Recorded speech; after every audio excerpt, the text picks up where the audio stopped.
Hello সবাইকে, শুভ সন্ধ্যা। সবাই কেমন আছো? আশা করি ভালো আছো। তার আগে সবাইকে বলি শুভ নববর্ষ। সবার নববর্ষ শুভ হোক এবং সুস্থ হোক। আমার এই ইয়েলো কালার ড্রেসটা হলো নববর্ষে, কেমন লাগছে আমাকে সেটা কিন্তু কমেন্ট করতে ভুলো না। এদিকে আমরা রেডি হয়ে চলে এসেছি অ্যাক্রোপলিস মলে।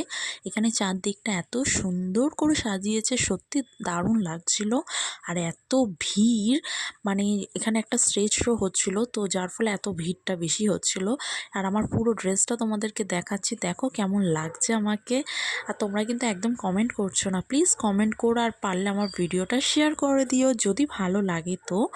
আর এদিকে দেখো এদের টিমটা ছিল কুলো আর মিষ্টির হাঁড়ির কিছু, তো খুব সুন্দরই লাগছিল, সত্যিকারের মিষ্টির মতন লাগছিল। আর মিষ্টি খেতে কার না ভালো লাগে? আমার তো বেশ ভালোই লাগে। তোমাদের কেমন লাগে সেটা কমেন্ট করে অবশ্যই জানিও। তো তারপর আমরা ওখান থেকে খাওয়া দাওয়া সেরে সোজা চলে গেলাম বাড়ির দিকে। আর আমার ব্লগটা আমি এখানেই শেষ করলাম। আর আমার নববর্ষের লুকসটা কেমন ছিল অবশ্যই কমেন্ট করে জানিও। ভালো থেকো, টাটা।